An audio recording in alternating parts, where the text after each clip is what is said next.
Adonis Stevenson versus Badou Jack. Tailor the tape. All right, starting out at the top. Adonis Stevenson is 29-1 with 0 draws. The one loss in his career came early on against Darnell Boone. He was TKO'd in the second round against Boone. He later went on to avenge that loss shortly before becoming WBC light heavyweight champion and going on this unbeaten streak that he's been on since. Badou Jack is 22-1 with 2 draws. His loss was to Derek Edwards. That was a first round knockout loss. And his 2 draws were to James DeGale and Marco Antonio Paraban. Knockout percentages. Adonis Stevenson has an 80% knockout ratio. Badou Jack's knockout ratio far lower at 52%. I have mentioned in many videos previously that knockout percentages are not always an accurate reflection of how hard a guy hits. Just because a guy has a higher knockout percentage, it doesn't necessarily mean that he hits harder punch for punch than his opponent. All it means is that he's a more prolific puncher, or perhaps he hasn't fought at as high a level as his opponent, and that could account for why he doesn't have as many knockouts. You know, there are many different factors which play into why a guy might have a higher KO percentage. But in this particular instance, Adonis Stevenson absolutely is the bigger puncher as far as I'm concerned, and he hits way harder than Badou Jack. All right, going on down to the weight. I mean, we don't know what weight they're going to weigh in at. This graphic has Badou Jack still at 168, but he's since moved up to super middleweight. So they're both going to, I'm sure, weigh in on or under the 175-pound light heavyweight limit. There's a lot of people who actually believe that Badou Jack is the naturally bigger man, including Adonis Stevenson. He believes Badou Jack is the naturally bigger man, and Jack himself believes that he's the bigger man. So I don't know if they're going to have on the night weights, but if they do, I'll be interested to see what both guys weigh on the night. Because, again, a lot of people are expecting Badou Jack to actually weigh more than Stevenson. The height, Adonis Stevenson 5'11 inches tall, 5 foot 11 inches. Badou Jack 6'1", so Jack is the taller man of the two. Will that be significant? Personally, I don't think so. I think Jack's size could potentially be significant. If he can draw Stevenson into the trenches, his size could be significant in terms of his body mass, his natural bulk. But his height, I don't think that'll be that significant in terms of being an advantage for Jack anyway. Reach. Now this, I do think is significant. Because although Badou Jack is taller at 6'1" to Stevenson's 5'11", Stevenson has a significantly longer reach. A 4-inch reach advantage, no less. Very, very long arms for a man of that height. Stevenson's reach is the kind of reach you would expect from a guy who's 6'3 plus, or maybe 6'4 plus. For a guy of 5'10", 5'11 to have such a long reach is very unusual. And he outreaches Jack, as I say, by 4 inches. And it's one thing having a long reach, it's another thing being able to use it. Stevenson uses his long reach very, very well. Now, I've seen quite a few people say that Badou Jack is the better boxer of the two. Now, it depends what you mean by boxer. If you just mean he's the better fighter overall, then cool, I can entertain that viewpoint. But generally, when people say someone is the better boxer, they tend to mean that he's the guy who is more proficient at long range. You know, a guy, when you say somebody outboxed the opponent, you're thinking of someone who's predominantly operating at long range, occasionally in mid-range, occasionally in close range, but generally keeping it at long range and controlling the fight at distance. That's generally what people mean when they refer to someone outboxing their opponent, or refer to someone being a good boxer, right? Or the better boxer. I don't see Badou Jack as being a guy who is as good a long-range boxer as Adonis Stevenson. I think Stevenson is way better at long range than Badou Jack. I actually don't even think it's close. At mid-range and close range, there's an argument that Badou Jack is better. But at long range, I don't see how Badou Jack is better than Stevenson at long range. Maybe he'll shock me in this fight. Maybe his footwork will get him inside Adonis Stevenson's southpaw jab, and he'll be able to land his own jab with regularity. But, I mean, even in the DeGale fight, DeGale don't have as longer arms as Stevenson. I don't think DeGale is as good a long-range boxer as Stevenson. And DeGale was controlling things on the outside against Jack. It's only at mid-range, and Jack did a good job of walking James DeGale down and getting him in mid-range and close range. And that's when Jack did most of his damage. That's where he did his damage. But at long range, it was all DeGale. You know? And for me, Stevenson is a better long-range boxer than DeGale is. And part of that is because of the fact his arms are even longer and he's got this tremendous punching power. And again, just touching on the tactics for the fight, because Stevenson has got this extremely long reach.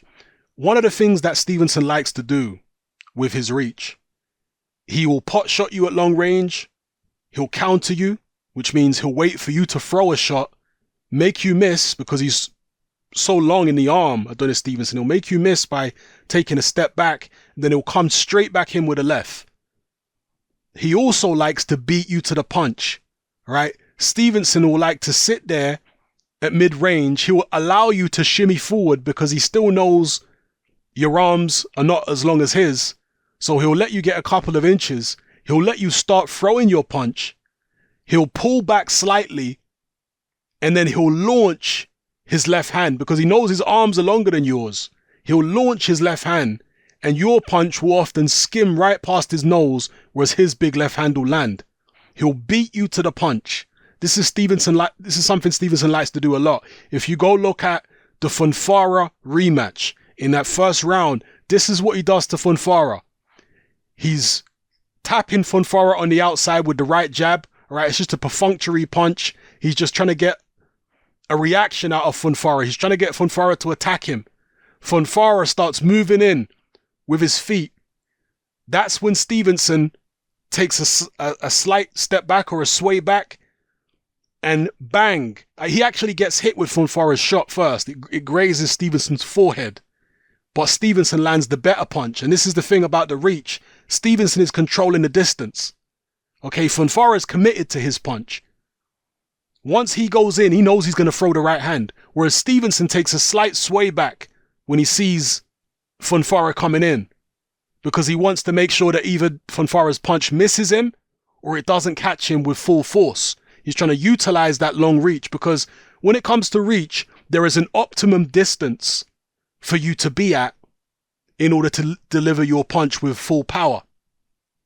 You don't want to be too far away, because then you're going to land on the target at the very end of your punch and there won't be that much in it. You don't want to be too close, because then you haven't got full rotation into the punch if you're throwing a straight right hand or a straight left hand. You want to be in that sweet spot at about 2/3 distance from your opponent. You want to be at that sweet spot where you're going to be able to punch through the target and you're going to get maximum rotation from your hips to punch, through the target with the shot. If you've got longer arms, that distance is going to be further away than your opponent's, right? And this is what Stevenson does. He relies on that long reach. So his optimum distance for full power is further away than your optimum distance. Hopefully this is making sense. All right. Stevenson plays on that. He'll let you come in, making you think you're going to get to your optimum distance. Then he'll pull away and then you're out of your optimum distance, but he's still in his optimum distance. Do you understand? You're not anymore because he's pulled away. Then he comes in with the left hand. That's when he launches the left hand, when he's at his optimum distance, and your punch is either going to miss or it's not going to catch him with full power. That's what he did to Fonfara. That's what he's going to try and do to Badou Jack. But Badou Jack's going to need to be very careful not to be caught overreaching, because Stevenson can make you overreach by pulling back and utilizing those crazy long arms of his, those go-go gadget arms. Make you overreach, catch you falling in, bang, the left hand hits you. He beats you to the punch, or counters, makes you miss and, hits you with a shot. So, yeah, I'm expecting Stevenson to control the fight at long range until his legs get tired. If and when that happens. If Stevenson's legs get tired, then Jack is going to be able to get close and take things into mid-range and close range where he can start doing damage. But as long as Stevenson's legs are fresh and he's able to move around, I expect him to be getting the better of the action at long range. I think he's the much better long range boxer than Badou Jack. Much better. And that reach is absolutely crucial in that. You know, the 77-inch reach compared to Badou Jack's 73-inch reach. Obviously, Stevenson is a southpaw. Badou Jack is orthodox. Stevenson's 40. Jack is 34. That is the other crucial statistic here. Is the fact that Adonis Stevenson's 40. Badou Jack is 6 years younger. Badou Jack is in his prime right now.